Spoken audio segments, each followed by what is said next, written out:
Happy Hump Day. Finally, we have more than two games to choose from. Let's talk some basketball.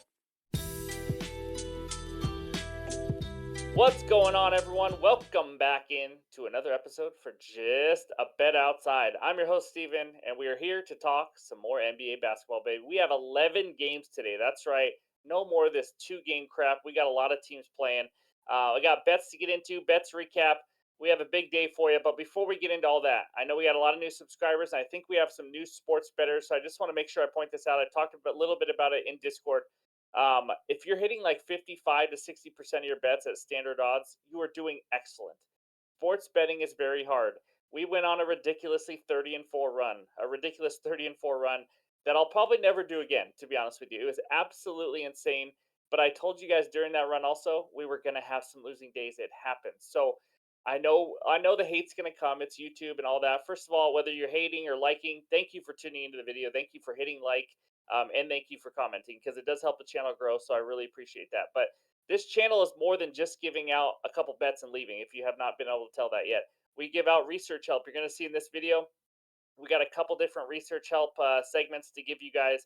And then I give my best bets. And sometimes my bets help you guys lead to maybe a different bet than me. Or I know a couple days ago I had CJ McCollum, 5+ assists, a steal. And I know I had a lot of people ignore the steal and just take CJ McCollum over and 5.5 assists, and they got some winners. So there's things like that where I know you guys can get some help and some winners.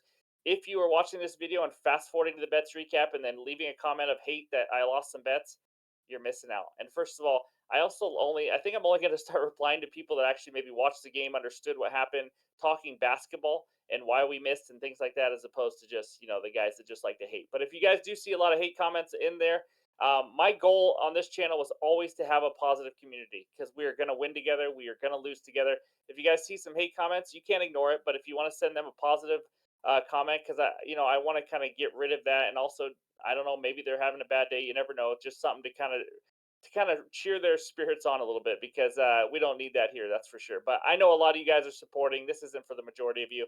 I just wanted to point that all out before we get into it. It's an 0-4 streak. It's not the end of the world. Every single handicapper has gone 0-4.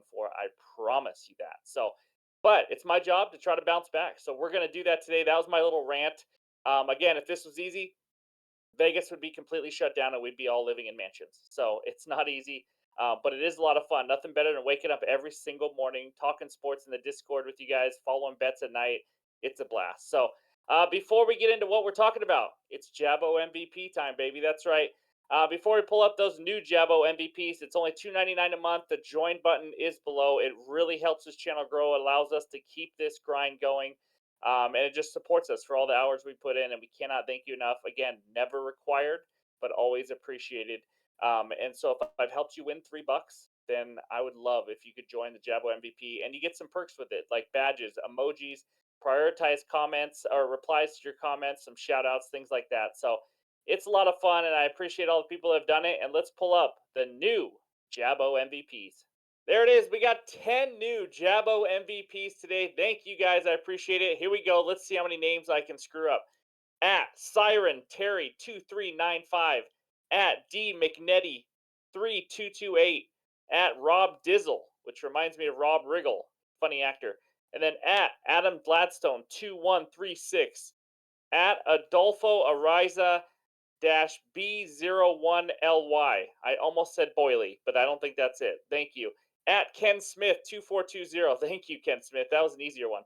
At Bill Farrow 7654. At Lyrically Gifted 15. At Sean Miller OL1TH. And at Benji Smith 593. Thank you to all 10 of you. Welcome to the Jabo MVP Club. I appreciate the support. And now back to the video. And in this video, we got a big one for you today. We're going to talk some small forwards. That's right. We're going to talk defenses that give up the most points per game and the most rebounds per game to the small forward position. And then we're going to talk about the G's of threes, baby. That's right. The G's of threes are back every Wednesday. Hot 3-point shooters. We'll talk about details with that in the last 8 games. Going to go over my 3 best bets. I know you're thinking, why is there only 3? I had a ridiculously long night with the kids. They're both pretty much sick and crying a lot, and it's a struggle right now the last week trying to get them to bed. So it's been an extremely long night. I'm already recording right now at 11:30 at night. If I had to keep researching more bets tonight, I would just get zero sleep. So I'm going to add another bet, maybe two in the morning. Just want to let you guys know. And then, of course, we wrap it up with the bets recap. All right, enough freaking rambling. Let's get into it. And it starts with the recap. All right, here's that bets recap. Another 0-2 night, guys, but we're going to be okay. Julius Randle let us down. Over 13 and a half rebounds plus assists. He went absolutely bonkers. He put up a 40 burger in the points. He just decided today was the day he was going to score. And he only had, I think, two RAs in the second half. It was brutal. And then the blowout happened. But either way, Julius Randle just didn't get it done. There's no excuses. It was just a bad read. I thought it was going to be more of a Jalen Brunson game. And when you bet on the Knicks, this is what you get sometimes. Sometimes Julius wants to take 25 shots, and sometimes Jalen wants to take 30 shots. So it is what it is, but we lost. Devin Booker over 40 and a half points, rebounds, and assists. Guys, this one was frustrating. We were talking about this in the Discord all night long. This guy, Devin Booker, had 7 turnovers and then had some really stupid fouls in the fourth quarter. He had to sit out a big chunk of that fourth quarter because he committed his fifth foul, just pushing somebody in the back on a rebound, which was pointless. He only made, I think, 6 field goals. He was 6 for like 16 tonight and had 7 turnovers. So more turnovers than made field goals. And he still ended, I think, with 36, maybe 37 PRA. So it wasn't that far off because he got a lot of rebounds. But man, that was frustrating, but it is what it is. No excuses. Bad reads, bad losses, and we move on. So overall in the season, 48 and 33, up 14.40 units.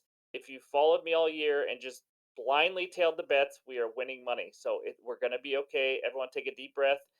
It's just 2 days. The season is very, very long. So that's the bets recap. Now let's talk some small forwards. All right, we start with the defenses that give up the most points per game to small forwards. The Wizards, Nets, Jazz, Nuggets. Some surprises up there. Wizards are in top five. It seems like every position. But take a screenshot. Hopefully, those 10 teams will help you get some player prop winners for some overs, maybe. And then on the right side, small forwards, most points per game. This is all within the last 15 days. And just a reminder, some guys play small forward, sometimes power forward, sometimes shooting guard. The positions are interchangeable in the NBA nowadays, but these are the best ones I could try to find for you guys that are mostly small forwards. So Mikal Bridges, how about that? Averaging 28.3 points per game in the last 15 days, leading the way. And then you got the main guys. Our boy Franz Wagner has won us a couple bets, and so on and so on. And then you got Mr. Scotty Barnes down there. Scotty doesn't know, baby. That's right. So those are the 10 small forwards averaging the most points per game. Let's move over to the rebounds. And surprisingly, we got the Cavaliers giving up the most rebounds per game to small forwards in the last 15 days, and then Clippers, and then of course Wizards, Hawks, Warriors, so on and so on. And the players on the right, how about Scotty Barnes? There he is again, 9.3 rebounds per game in the last 15 days. And then Jason Tatum's right up there again. Michael Porter Jr., who I believe is probable for this game coming up against the Clippers. And then Mikal Bridges is up there too. He's just playing all around well right now. A. Thompson, Asar Thompson for the Pistons. We know we won some bets earlier on him, but he's slowed down a little bit on the rebounds per game. So anyways, take another screenshot. These are small forwards. If you missed it, Tuesday was shooting guards. Monday was point guards. Take some screenshots. It's all within the last 15 days and go get some winners. So that's what we got for small forwards. And before we get into the best bets, let's talk the G's of threes. All right, we got about 3 pages, maybe 2.5 pages of three-ball shooters that are on absolute fire. So if you are new to this, we like to do this every Wednesday. Here's the guidelines on the right side. You have to attempt 40 or more three-pointers and shoot 40% or better. And we have now changed this to make it the last 8 games. It was easier for me to find, but as you know, if there's a note next to it, that means obviously they played less than 8 games. If there's nothing next to it, that is exactly 8 games. I kind of wanted to keep all the games similar just to kind of give you an idea. But Trey Young and Kobe White, holy Kobe White, we're actually going to talk about him later today also, or in this video, not today, but 39 for 78, 50%. That is absolutely lights out. Then you got our boy Halliburton, Steph Curry, and they've played 7 games. So hopefully that tells you, how many they're shooting by doing some math there. And then Jalen Brunson shooting almost 50% as well. We got some hot shooters. Eric Gordon for the Suns. Buddy Hield, 25 for 55 at 45.5%. So that's page one. Take a screenshot for you guys that like to get, whether it's points props or three balls. I haven't bet a lot of three props this year, but I think I plan on getting more into it. So page number 2. James Harden shooting 40%, but the leader in the clubhouse in the last 8 games in the NBA is the third one down, Mr. Dante DiVincenzo, 28 for 52. 53.8%. Unbelievable. I don't think it counts the game he just played against the Bucks because I had to do these stats while the game was going on. So, but yeah, that's that's pretty impressive. The Villanova guy, three Villanova guys, I believe, on the Knicks, but he was a stud at Villanova. Anyway, shooting lights out. And then how about Isaiah Joe, baby? Oklahoma City, 27 for 52, shooting 51.9%. I mean, we're talking lights freaking out. I don't want to mention him because he lost me a bet, but Jeremy Grant down there, 24 for 48, shooting 50% from 3 point range. Let's go check out page three now to end it. The old man, Kyle Lowry, 21 for 47, shooting 44.7%. Other than that, they're all kind of right around there. Lonnie Walker shooting good, and McCall Bridges, who we already talked about, he's shooting 47.5% from 3 point range. So those are the 3 pages for the G's of threes. And now let's talk some best bets. All right, game number one takes us out to the nation's capital. We got the Wizards hosting the Philadelphia 76ers. Sixers minus 10, over under 239 in this game. These two teams did meet up earlier this season. The 76ers won 146 to 128, and Embiid dropped 48 on their heads. That's right. ATS 76ers 13 and 6. They are the fourth best against the spread team in the NBA. We're going to talk more about that on Friday's video. They are 6 and 3 ATS on the road. Wizards just not that bad against the spread actually, but they're terrible. 9 and 10 ATS, but they are 1 and 6 ATS at home. The worst team in the league at home for that. Over under 76ers 13 and 6 to the over. Wizards 12 and 7 to the over. So these are two big time over teams. And I'm going to get right into my best bet. And it's a game bet. There's no player prop on this one. Give me the 76ers minus 10 at minus 110 on DraftKings. Now, I gave it out at 9.5 on Discord last night. And then I realized it changed like not too long after. So I'm just going to give it out at 10. But I do know some people in Discord maybe got it at 9.5. I think this line should be around 12 or 13, honestly. I don't know what it's doing here. The 76ers are well rested and healthy. And breaking news, Joel Embiid is not even on the injury report. That is just wild to me. That doesn't happen very often. But this is to me like when varsity scrimmage, maybe the scrimmage is the C team in high school or freshman team, maybe JV. I mean, guys, the talent is just ridiculous. The 76ers are so incredibly much better. So incredibly much better. I don't even know if that's the right English, to be honest. But I think Joel Embiid can score on every possession if he wanted to. Every single possession. Maybe no Jordan Poole. I know he sucks, but he's also only one of like two guys that can put the ball in the hole if they're having a good day. And he is questionable right now. So 76ers have played three really bad teams this year. The Wizards, one of them, beat them by 18, like I said. Blazers beat them by 28, and the Pistons beat them by only 8, which was close to the 10. But just want to point that out. Everyone else is at least average or better. This is not a home game for the Wizards, in my opinion, because, well, first of all, you saw the worst against the spread team at home. Fans don't really show up. And this is like as good a research as you get right here, guys. I Googled it. And this arena, maybe I'm completely wrong, someone can tell me, but this arena where the Wizards play is only 2 hours and 13 minutes away from where Philly plays. So I have a feeling there's going to be a lot of 76ers fans in this one. I did not check how long it would take to walk. In case you guys were curious, I'm sorry. It's just poor research by me, but 2 hours and 13 minutes if you drove. This is simple. I know it's not simple because I just told you a lot of info, but it really is. The 76ers are so much freaking better. Give me the Sixers minus 10. I think they win by 15 to 20 points in this game. So that's my bet number one. And let's move on to game number two. All right, from one crappy team in the Wizards to two more crappy teams. Give me the Detroit Pistons hosting the Memphis Grizzlies. Grizzlies minus 1.5, over under of 219 in this game. ATS Grizzlies 8 and 11 on the season, 5 and 5 on the road. Pistons 8 11 and 1 on the season, 3 6 and 1 at home against the spread.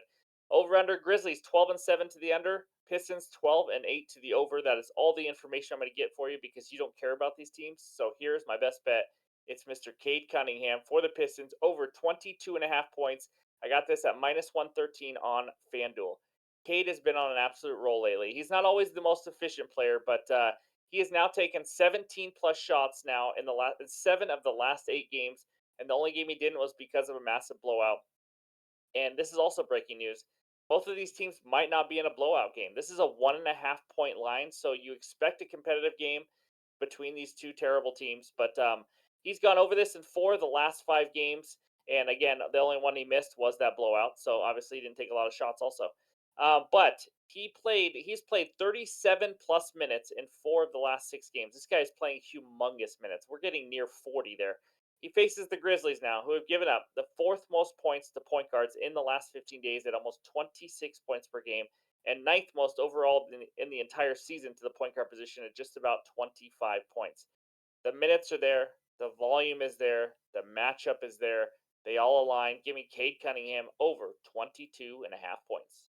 My third and final best bet is a player prop parlay. Give me Kobe White 15 plus points, Paul George 20 plus points. Put them together, you get a nice minus 102 on DraftKings. Now, Kobe White of the Chicago Bulls 15 plus, he has been really freaking good lately, especially with Zach LaVine out of the lineup, and he will be out again. So in the last 4 games, he scored 31, 23, 19, and 23, blowing by this total.